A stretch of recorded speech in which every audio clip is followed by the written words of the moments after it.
Okay, so we've got an 8-bar blues, right, which is not your typical, I guess, but we're using as standard blues chords, A7, E7, and D7.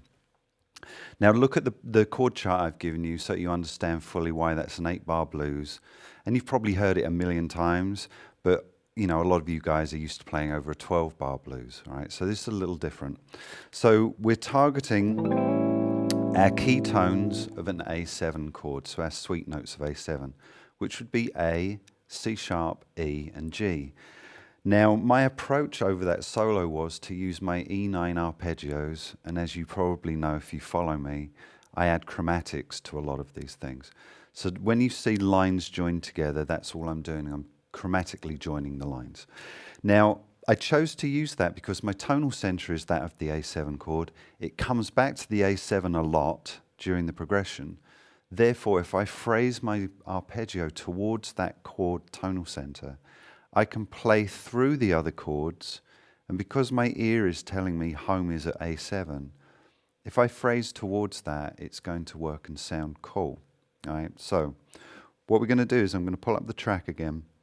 I'm just going to play a couple of lines and show you what I mean by phrasing towards that, and also using maybe a question and answer kind of thing. So let's say I phrase a line and the line doesn't resolve. If I stop my note or choke the note, it's actually not going to sound resolved because it has no sound, right? So I can almost play anything as long as I don't sustain it. The notes that I sustain should be tonal center notes, my sweet notes, okay. So I'm going to pull up the track, just kind of denote some of those question answer ideas and phrasing towards the chord and phrasing through the other chords. All right, so let's check that out.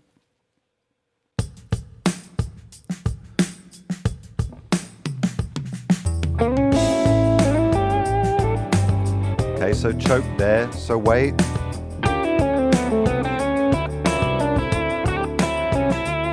Playing through the other notes. Chord tone.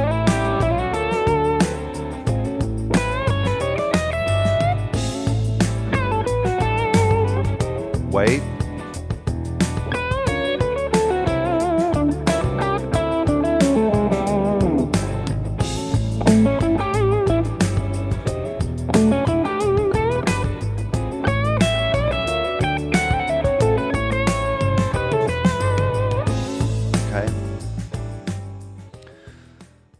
Now, also, if you are resolving, let's say the turnaround chord goes to that E7, so our resolution or the turnaround chord is E.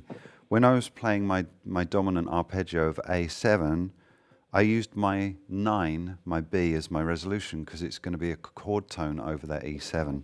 So, for example, on my arpeggio here, there's my 9 in my dominant 9 arpeggio. So when the E chord comes around for the, you know, the turnaround at the end of the progression, try and target some of those even if you're using just an arpeggio shape, okay? Now, for those of you that are more adept, you could obviously color all of the chord tones of every chord, so you could use arpeggios over all of them, which would be a really nice approach as well.